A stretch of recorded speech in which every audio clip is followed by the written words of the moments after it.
नमस्कार, म सरिता पौडेल। आज हामी बीबीएस थर्ड इयर फाइनेन्स को chapter 3 time value of money भन्ने च्याप्टर पढाउन गइरहेका छौं। यो हामीलाई एकदमै इम्पोर्टेन्ट लेसनमा पर्दछ। गएको वर्ष हामीलाई 15 मार्क्सकोमा आएको थियो। यसबाट 15 या 10 मार्क्सको लागि एकदमै इम्पोर्टेन्ट च्याप्टर हो। अब हामीले बेसिक कुरा बुझौं। के हो त टाइम भ्यालु अफ मनी भनेको? समय अनुसार मुद्रामा चेन्ज आउनु नै टाइम भ्यालु अफ मनी हो। टाइम भ्यालु अफ मनीले के भन्छ त भन्दा हिजोको भ्यालु र आजको भ्यालु एउटै हुँदैन। आजको भ्यालु हिजोको भ्यालु भन्दा कम हुन्छ अथवा हिजोको भ्यालु आजको भ्यालु भन्दा बढी हुन्छ भनेर टाइम भ्यालु अफ मनीले भन्दछ। अब यो च्याप्टरमा हामीलाई बुझ्नै पर्ने 3 वटा कुरा, एउटा प्रेजेन्ट भ्यालु, एउटा फ्युचर भ्यालु र अर्को पेमेन्ट। अब हामीले यो नोट हेर्छौं। एकदमै इम्पोर्टेन्ट यो नोटलाई ध्यान दिएर बुझ्दिनु होला। यदि क्वेशनमा current, initial, present, today, buy, sale, deposit, loan amount दियो भने त्यो एमाउन्ट पीबी हुन्छ अथवा प्रेजेन्ट भ्यालु हुन्छ। क्वेशनमा यिनी ओड आए भने त्यहाँ त्यो एमाउन्ट प्रेजेन्ट भ्यालु हुन्छ अथवा प्रेजेन्ट भ्यालु निकाल भनेर सोधिएको हुन्छ। हामीलाई डाइरेक्ट प्रेजेन्ट भ्यालु यति र डाइरेक्ट प्रेजेन्ट भ्यालु निकाल भनेर दिएको हुँदैन। क्वेशन घुमाएर दिन्छ। त्यसैले हामीलाई यिनी ओडहरू बुझ्न एकदमै जरुरी छ। यो भयो प्रेजेन्ट भ्यालु। अब अर्को आउँछ, यदि क्वेशनमा ending value, promise, due, accumulated value, value after dot year दियो भने त्यो एफभी हुन्छ अथवा फ्युचर भ्यालु हुन्छ। अब अर्को, यदि क्वेशनमा एमाउन्टसँग जोडिएर per, each, every, equal, a year र एनुअल्ली भन्ने ओड आयो भने त्यो पीएमटी हुन्छ अथवा पेमेन्ट हुन्छ। क्वेशनमा हामीलाई एमाउन्टसँग जोडिएर per, each, every, equal, a year र एनुअल्ली भन्ने ओड छ भने त्यो पीएमटी हुन्छ भन्ने जरुरी छ। र अब अर्को, यसको फर्मुला र केही फर्मुलाहरू र यसको केही कन्सेप्टहरू बुझौं। क्याश फ्लो टाइमलाइन बुझौं। नेचर अफ क्याश फ्लो अथवा टाइप्स अफ क्याश फ्लो। सुरुमा त सिंगल क्याश फ्लो। के हो त सिंगल क्याश फ्लो भनेको? सिंगल क्याश फ्लो भनेको जस्तो आज हामीले 10,000 डिपोजिट गर्यौं भने आउँदो 2 अथवा 3 वर्षमा कति होला, अथवा एकचोटि मात्र डिपोजिट गर्नेलाई सिंगल क्याश फ्लो भनिन्छ। हामीले एकचोटि मात्रै डिपोजिट गर्छौं। यसमा यसको टाइम लाइन हेरौं। पीबी 0, 1, 2, 3, 4 यो भनेको फ्युचर भ्यालु, यो भनेको प्रेजेन्ट भ्यालु। हामीले आज यहाँ 10,000 डिपोजिट गर्यौं भने 4 वर्षपछि कति होला भनेर निकाल्नु नै एफभी हो, फ्युचर भ्यालु हो। अथवा 4 वर्षपछि 10,000 पाउनको लागि आज हामीले कति डिपोजिट गर्नु पर्ला भनेर सोध्छ यो क्वेशनमा। यसरी क्वेशन सोध्न सक्छ। अथवा प्रेजेन्ट भ्यालु निकाल्न पनि भन्न सक्छ र फ्युचर भ्यालु निकाल भनेर भन्न पनि सक्छ।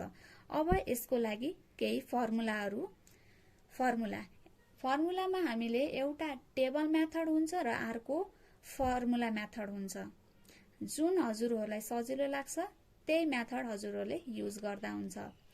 सुरुमा प्रेजेन्ट भ्यालु। प्रेजेन्ट भ्यालुको फर्मुला यो र अर्को टेबल मेथडबाट यो।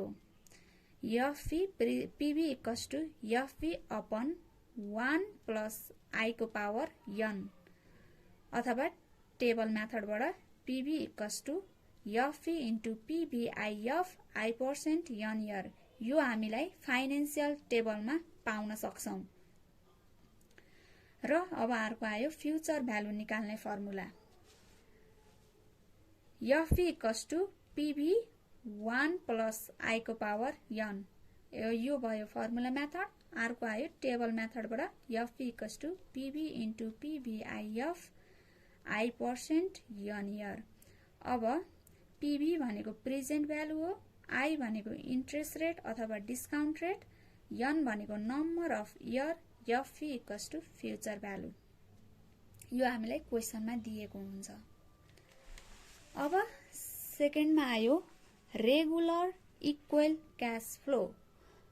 हामीलाई रेगुलर क्वेसनले के भनेको छ भने यहाँ रेगुलर इक्वल क्याश फ्लो के हो त? रेगुलर इक्वल क्याश फ्लो भनेको अघि नै हामीले भनिसक्यौं, यदि क्वेसनमा इक्वल, इच, एभ्री, रेगुलर भन्ने वर्ड आयो भने त्यो पिएमटी हुन्छ भनेर। अब यसको पनि हाम्रो दुईटा टाइप्स छन्, एउटा अर्डिनरी एन्युइटी र अर्को एन्युइटी ड्यू भन्ने। के हो अर्डिनरी एन्युइटी भनेको? Payment made at the end of year. यदि पेमेन्ट वर्षको अन्तिममा गरिन्छ भने त्यसलाई नै अर्डिनरी एन्युइटी भनिन्छ।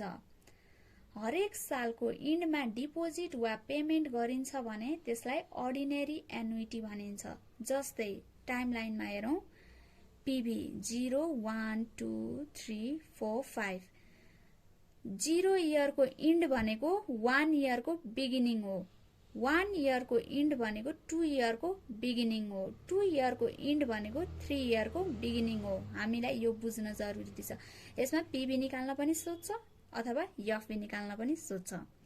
अब यसको formula present value PV equals to PMT. यसमा हामीले किन पिएमटी युज गर्यौं त भन्दा यो रेगुलर इक्वल क्याश फ्लो, यो 100 भनेकै नै पिएमटी हो, किनकि यो रेगुलर छ, सधैं हामीले 100 नै डिपोजिट गर्छौं भने त्यही भएर यो पिएमटी, यो एमाउन्ट भनेको पिएमटी, सधैं इक्वल पिएमटी। यसको फर्मुला यो छ प्रेजेन्ट भ्यालु र एउटा यो फर्मुला मेथड हो र अर्को टेबल मेथड पनि छ। PV equals to PMT into PVIF I% n year. यो एउटा फर्मुला मेथड, यो टेबल मेथड। अब अर्को आउँछ future value equals to PMT. यो फ्युचर भ्यालुको फर्मुला, यो अर्को टेबल मेथडबाट, यो फर्मुलाबाट पनि हामीले गर्न सक्छौं। हजुरहरूलाई जुन सजिलो लाग्छ त्यही मेथड हजुरहरूले युज गर्न सक्छ। अब क्वेसन कहाँ आउँछ त भन्दा अघि त हामीले पिभिआइएफ मात्रै युज गरेका थियौं, अहिले त पिभिआइएफ ए भन्ने युज गरेका छौं। कति बेला पिभिआइएफ युज हुन्छ र कति बेला पिभिआइएफ ए युज हुन्छ भन्ने पनि मैले अन्तिममा भन्ने छु यसको बारेमा पनि। अब अर्को आउँछ एन्युइटी ड्यू। हामीले क्याश एन्डमा क्याश पेमेन्ट एन्डमा मात्रै गर्छौं भन्ने छैन, एट द बिगिनिङमा पनि गर्न सक्छौं। If cash flow is made at the beginning of the year is called the annuity due. यदि क्याश डिपोजिट वा पेमेन्ट गर्दा बिगिनिङमै गरिन्छ भने त्यसलाई ड्यू एन्युइटी भनिन्छ। जस्तो यसमा हेरौं 0, 1, 2, 3, 4, 5। अब 0 इयरको बिगिनिङ भनेको 100, बिगिनिङमै हामीले पेमेन्ट गर्छौं भने त्यसलाई एन्युइटी ड्यू भनिन्छ। यसमा एन्डमा गरेथ्यौं, यसमा बिगिनिङमै डिपोजिट गर्छौं। अब यसको फर्मुला, यसमा पिभी इक्वल्स टु पिएमटी। यसको हामीलाई सबै सेम छ फर्मुला, अरु सबै सेम छ, अघिको जस्तै छ। यसमा थप एउटा कुरा 1 प्लस I हामीले इन्टु गर्नुपर्छ, त्यति नै मात्रै फरक हो यसमा, अरु सबै सेम नै हो। फर्मुला त्यही एउटै नै हो, पिभी निकाल्ने र फ्युचर भ्यालु निकाल्ने। बोथ हामीले टेबल अथवा फर्मुला मेथड युज गर्न सक्छौं। अब अर्को आउँछ अनइक्वल क्याश फ्लो। हरेक साल इक्वल जो क्याश फ्लो हुन्छ भन्ने हुँदैन। कहिले बढी हुन सक्छ त कहिले घटी हुन सक्छ। हरेक साल इक्वल क्याश फ्लो हुँदैन, कहिले बढी त कहिले कम। त्यसैलाई नै हामीले अनइक्वल क्याश फ्लो भनिन्छ। नामबाटै थाहा हुन्छ अनइक्वल भनेपछि इक्वल होइन, सधैँ इक्वल हुँदैन भनेको हो। जस्तो 0 1 2 3 4 एक वर्षमा 100 डिपोजिट गर्यौं, 2 वर्षमा 200 गर्यौं, 3 वर्षमा 300 गर्यौं अथवा 4 वर्षमा 250 गर्यौं भने त्यसलाई अनइक्वल क्याश फ्लो भनिन्छ। अब अर्को आयो perpetual cash flow. Perpetual cash flow भनेको जसको म्याचुरिटी पिरियड नै हुँदैन, जहाँ यति वर्षसम्म डिपोजिट गर्ने वा लिने भन्ने कुरा जो थाहा हुँदैन। फर इक्जाम्पल, कुनै ठाउँमा हजुरहरूले इन्भेस्टमेन्ट गर्नुभएको छ भने हरेक सालमा रेगुलर इन्ट्रेस्ट वा डिभिडेन्ड पाउनु भएको छ भने त्यसैलाई नै पर्पेचुअल क्याश फ्लो भनिन्छ। यसमा म्याचुरिटी पिरियड हुँदैन भनेर बुझ्नु। जहाँ म्याचुरिटी पिरियड दिएको हुँदैन त्यो भनेको पर्पेचुअल क्याश फ्लो हो भनेर बुझ्न जरुरी छ। अब हामीले पीभीआईएफ कति बेला युज गर्ने र पीभीआईएफए कति बेला युज गर्ने भन्ने कुरा बुझ्न एकदमै जरुरी छ। जहाँ इक्वल क्याश फ्लो छ भने हामीले त्यहाँ पीभीआईएफए युज गर्छौं।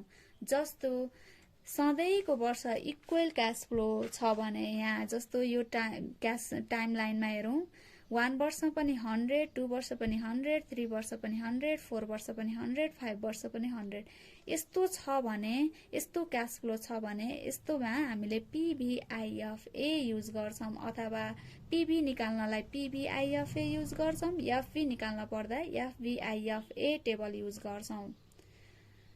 अब यो त भयो पीभीआईएफए र एफभीआईएफए टेबल कति बेला युज गर्ने भन्ने कुरा। अब अर्को पीभीआईएफ कति बेला युज गर्ने त भन्दा जहाँ अनइक्वल क्याश फ्लो, जस्तै यहाँ हेरौं यो अनइक्वल क्याश फ्लो छ 100, 200, 300, 250 छ। यसमा हामीले पीभीआईएफ टेबल युज गर्छौं अथवा एफभीआईएफ टेबल युज गर्छौं। सामान्य तरिकाले हजुरहरूले बुझ्नु पर्दा के बुझ्नु त भन्दा इक्वल क्याश फ्लो छ भने, इक्वल सधैँ एउटै एमाउन्ट छ भने त्यहाँ पीभीआईएफए टेबल युज गर्ने। यदि इक्वल छैन, इक्वल क्याश फ्लो छैन, सधैँ परिवर्तन भइरहेको छ भने त्यहाँ हामीले पीभीआईएफ टेबल युज गर्ने भन्ने सामान्य तरिकाले बुझ्न सक्छौं। पीभीआईएफ र पीभीआईएफए, एफभीआईएफ र एफभीआईएफए को कुरा भयो। यति नै हो आजको लागि। अब हामी नेक्स्ट पार्टमा हिसाबतिर जान्छौं। फर्मुला हामीलाई यति नै यो च्याप्टरको लागि इम्पोर्टेन्ट छ। हजुरहरूले केही यसमा बुझ्नु भएको छैन भने हाम्रो कमेन्ट बक्समा कमेन्ट गर्न सक्नुहुन्छ। हस् त, धन्यवाद।